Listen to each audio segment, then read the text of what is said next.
Kalau memang sudah ketahuan tinggal ditangkap. 1 kali 24 jam sangat mudah. Sudah jelas pasti ada pelindungnya. Tidak singkat dengan pesan Mugas. Komjen Pol Purnawirawan, tapi karena berdasarkan request dari beliau nih ya pemirsa, saya maunya dipanggil abang begitu ya. Oke, Bang Dharma, Iya. Sebelum kita bicara lebih banyak lagi mengenai pencalonan Anda untuk menjadi bakal calon gubernur DKI Jakarta, kemudian juga coba kita flashback lagi soal hal-hal terkini, misalkan undang-undang kesehatan, kemudian juga soal COVID-19, ada satu yang terbaru yang juga cukup menarik perhatian masyarakat, yaitu soal kasus Vina Cirebon. Kasus ini sudah sejak beberapa tahun yang lalu, 8 tahun yang lalu, dari tahun 2016, ada 11 orang yang diduga melakukan tindakan penganiayaan dan juga kekerasan seksual yang berujung kepada kematian 2 orang. Tapi ternyata 8 tahun berlalu ada 3 orang tersangka yang tak kunjung ditangkap. Tanggapan Bang Dharma? Baik.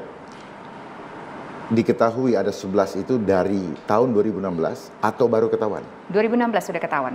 Artinya ada sesuatu. Harusnya kalau sudah ada nama yang didapatkan, itu sangat mudah dilakukan penangkapan oleh penyidik.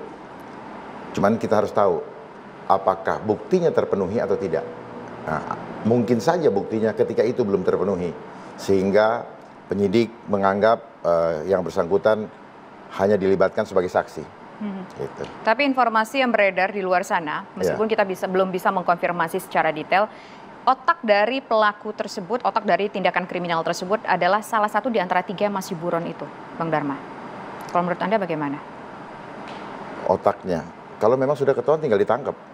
Kenapa ya? Sayangnya saya tidak terlalu mengikuti ya, jujur aja saya tidak mengikuti karena kesibukan kemarin, jadi sama sekali lost dengan media. Cuman kalau misalnya sudah ketahuan, segera ditangkap, 1 kali 24 jam sangat mudah. Oke, itu kan logikanya kalau sudah ketahuan, sudah tahu alamat rumahnya di mana, itu juga ABG ataupun kita sebutlah remaja yang bergabung dalam sebuah kegiatan komunitas yang dalam tanda kutip mungkin ugal-ugalan pada saat itu, sudah ketahuan orangnya siapa tapi nggak kunjung ditangkap juga. Kalau dari sudut pandang seorang yang dulu pernah menjadi anggota kepolisian begitu, kenapa sih ada orang yang sudah jelas-jelas tapi nggak ditangkap juga? Udah jelas-jelas dia tersangkanya. Sudah jelas pasti ada pelindungnya.